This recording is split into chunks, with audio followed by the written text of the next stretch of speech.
ओम नमः शिवाय गुरवे सच्चिदानंदमूर्तये निष्प्रपंचाय शांताय निरालंबाय तेजसे। हरिओम प्रभु जी। आज के प्रश्न परिषद में आप सबका स्वागत है। आज का प्रश्न 2-3 प्रश्न है। लखनऊ से ज्योति त्रिपाठी जी ने लिखकर भेजा है। वो जानना चाहती है what is difference between emptiness of mind and blank mind. मतलब एम्प्टी माइंड और ब्लैंक माइंड में क्या डिफरेंस है।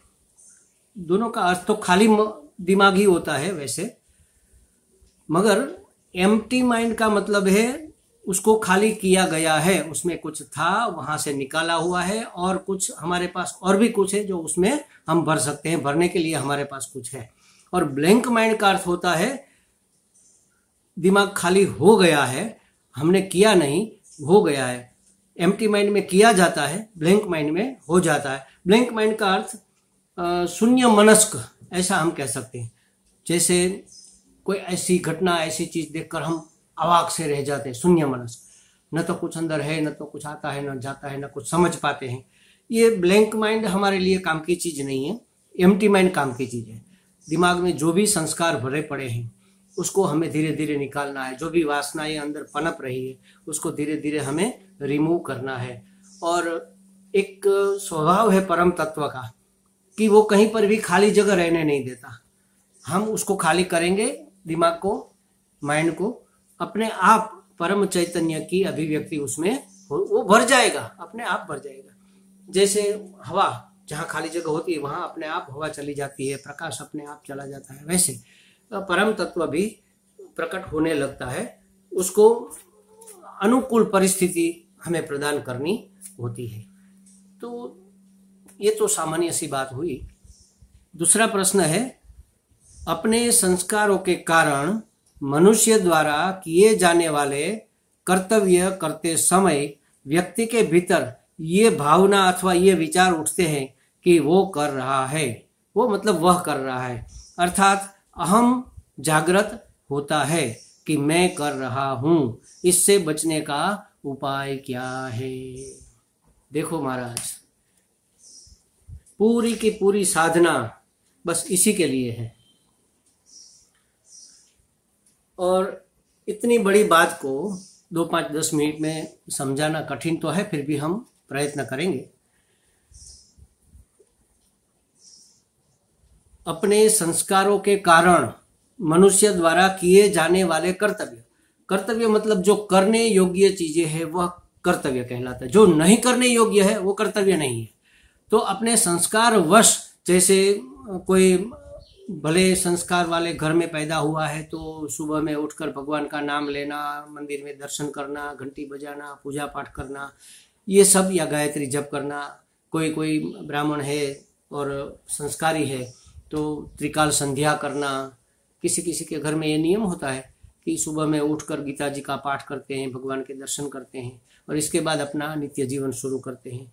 तो ये हुआ संस्कारवश मनुष्य जो भी करता है। और दूसरा कर्तव्य का अर्थ है अपने हिस्से आने वाले सभी कर्म जो हमें करने चाहिए। जैसे कि हम मनुष्य है तो मनुष्य का क्या कर्तव्य है। मनुष्य को अपना मनुष्यत्व बनाए रखना होता है, उसमें पशुत्व नहीं आ जाना चाहिए, उसमें आसुरित्व नहीं आ जाना चाहिए। दूसरा, हम पुरुष है तो हमें पुरुषत्व हम में होना चाहिए। हम स्त्री है तो हमें स्त्रीत्व होना चाहिए, रुजुता होनी चाहिए, करुणा होनी चाहिए, वात्सल्य होना चाहिए। स्त्री के हृदय में ये सब सहज भाव होते हैं। पुरुष के हृदय में दया भाव होता है, सहायता का भाव होता है, करुणा का, मैत्री का भाव होता है। तो हमें पुरुषत्व या स्त्रीत्व धारण किए रखना ये हमारा कर्तव्य है।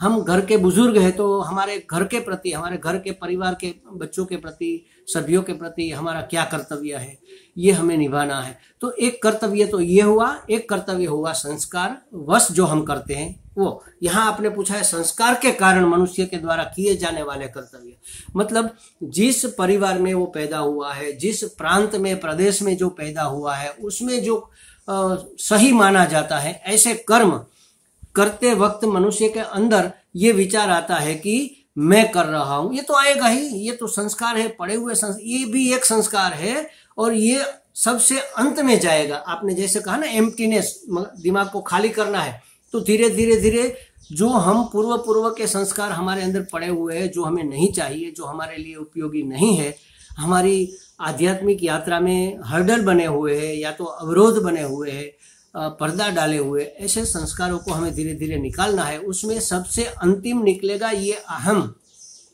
तो अहम तो उठेगा ही, जो भी आप कर्तव्य करोगे, मैं कर रहा हूं मतलब कर्ता भाव, और कर्ता भाव अगर आ गया तो हमें भोक्ता बनना ही पड़ेगा।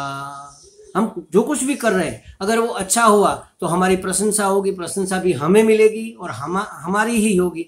और हमसे अगर कोई काम ठीक से नहीं हो पाया, जानबूझकर नहीं किया या परिस्थितिवश नहीं हो पाया या हमारे असामर्थ्य के कारण नहीं हो पाया, किसी भी कारण से अगर वो काम हमने ठीक से नहीं किया तो उसकी निंदा भी हम ही को मिलेगी, वो भी हम ही को सहन करना पड़ेगा, बदनामी भी हम ही को सहन करनी पड़ेगी।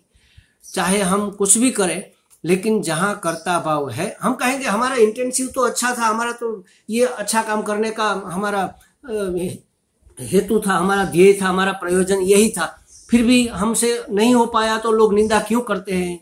हमने तो अच्छे के लिए किया था, नहीं हुआ ये अलग बात, करेंगे ही। क्यों? क्योंकि और आपको ये भोगना ही पड़ेगा, इसलिए कि आपने जब किया था तब आपके अंदर अहम जागृत हो रहा था, मैं कर रहा हूं, अहम भाव था, तो मैं कर रहा हूं तो मैं ही भुगतूंगा। अच्छा, अगर आपने किसी कर्ता भाव के बिना ही कोई कर्म किया, ईश्वरार्पितम नेच्छया कृतम, अपनी इच्छा से अपनी वासना की तुष्टि के लिए नहीं किया, ईश्वर की इच्छा के अनुसार, ईश्वर की योजना के अनुसार किया, वो करवा रहा है, मैं कर रहा हूं, तो फिर अगर वो काम बिगड़ भी जाए और लोग निंदा भी करे तो आपको बुरा नहीं लगेगा, क्योंकि आपने तो किया ही नहीं ना।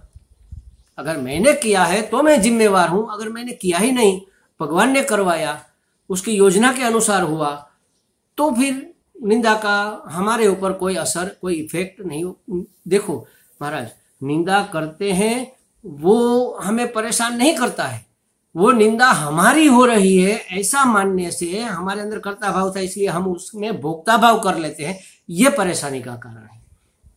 मैं कई बार कहता हूं कि हर एक मनुष्य के जीवन में सुख और दुख दोनों आते हैं।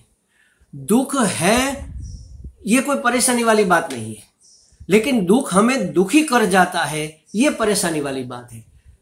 क्यों कर जाता है? क्योंकि हमने जो भी किया था कर्ता भाव से किया था, तो दुख आएगा तो उसका भोक्ता भी मैं ही बनूंगा, मैं दुख भोग रहा हूं, एक दुख है और एक मैं हूं, ये बात तो ठीक है, लेकिन मैं दुखी हूं, दोनों मिल गए, ये बात गलत है, यहां हमारा भ्रम है। तो कहते हैं कि जो कर्ता बनेगा उसको भोक्ता बनना ही पड़ेगा।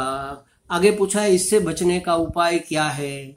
बस कर्ता भाव छोड़ दो, मतलब कर्ता भाव छोड़ने का ही उपाय, इससे बचने का, अहम पैदा होता है उससे बचने का उपाय अगर पूछा है तो वास्तव में हमारे में क्या सामर्थ्य है प्रभु जी? देखो, अगर हम में सामर्थ्य होता, कुछ भी सामर्थ्य होता, तो हम अपने मनमानी नहीं कर लेते क्या? हमारा तो रत्ती भर भी सामर्थ्य नहीं है। जो भी सामर्थ्य हमें दिखाई दे रहा है वो ईश्वर प्रदत्त है, समाज प्रदत्त है, संस्कार मतलब परिवार प्रदत्त है। हमें बोलना भी नहीं आता था, अगर हमारी माँ ने हमें बोलना नहीं सिखाया होता तो ये तो उन्हीं का दिया हुआ है। हम में क्या विद्वता होगी? जो गुरुजनों ने अगर हमको ज्ञान नहीं दिया होता तो हम तो मूर्ख ही रहते, बेवकूफी बने रहते।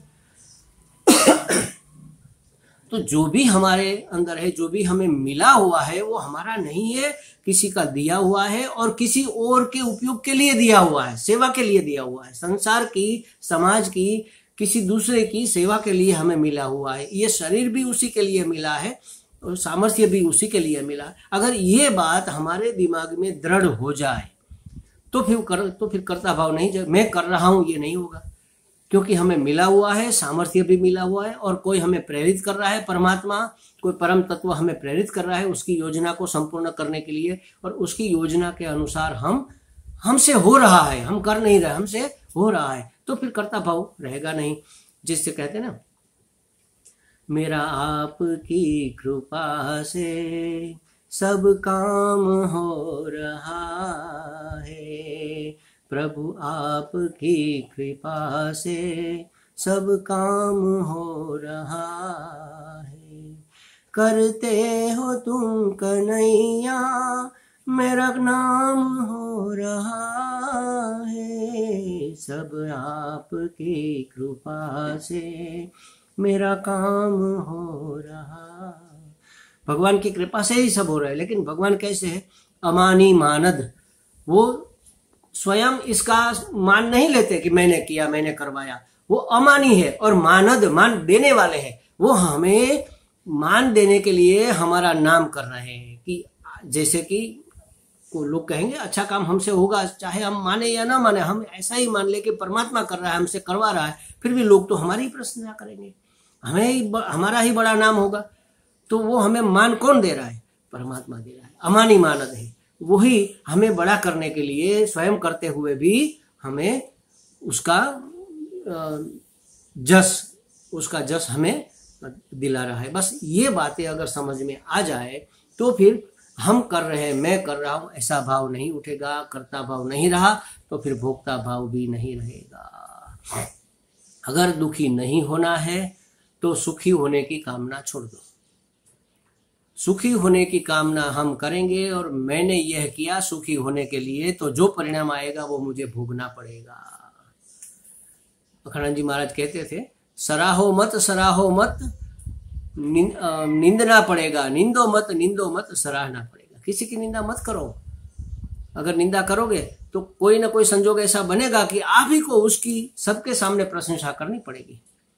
तो न तो किसी कारणवश हमने अगर कोई काम कर दिया और सफलता मिल गई तो नो हर्षति न द्वेष्यति, उसमें खुश होने की भी बात नहीं है और उससे नाराज होने की भी बात। अगर हम करता नहीं है तभी ये हो सकता है। और करता नहीं होने के लिए हमें ठीक से समझना होगा कि जो भी हो रहा है, जहां भी हो रहा है, जैसा भी हो रहा है, ठीक इसलिए हो रहा है क्योंकि ये परमात्मा की योजना है। करने वाला परमात्मा है, कराने वाला भी परमात्मा है। निर्गुण निराकार परमात्मा आकर कैसे कोई कुछ करेगा? वो इसी रूप में हमारे सामने सब जो कुछ बना बनाया दिख रहा है, उसी रूप में वो परमात्मा आकर सब काम करता है। हमारे अंदर भी वही तो प्रेरणा पैदा करता है। तो अगर ये बातें समझ में आ गई तो फिर हम करता नहीं रहेंगे। अगर हम करता होते तो हमारा सामर्थ्य होता। हम में तो कुछ सामर्थ्य है ही नहीं। हम कुछ भी, अगर हम कुछ कर पाते तो हम बूढ़े क्यों होते? हमारे बाल हम क्यों पकने देते? हम किसी को अपनी निंदा करने क्यों देते? कहीं हम असफल क्यों होते? अगर हम में कर्तापन होता, हम में सामर्थ्य होता कुछ भी करने का सामर्थ्य। हम खाने के बाद पचा भी हम नहीं रहे, वही पचा रहा है। खा तो हम लेते हैं लेकिन पचाता वही है। अगर वो नहीं पचाएगा तो चाहे आपकी कोई भी यंग है, उम्र कोई भी हो, अगर अपच हो गया, इतनी भी हम में सामर्थ्य नहीं है महाराज। तो अगर ये बातें समझ में आ जाए तो कर्ता भाव अपने आप निकल जाएगा। हरिओम। सबको हाथ जोड़कर एक रिक्वेस्ट है कि भाई आप हमारा ये चैनल सब्सक्राइब कर लो और बेल भी दबा दो ताकि आपको तुरंत उसके समाचार मिल जाए। अब हम इसको ग्रुप में व्हाट्सएप नहीं करने वाले, आपको ही सब्सक्राइब करके इसको देखना होगा। हरिओम।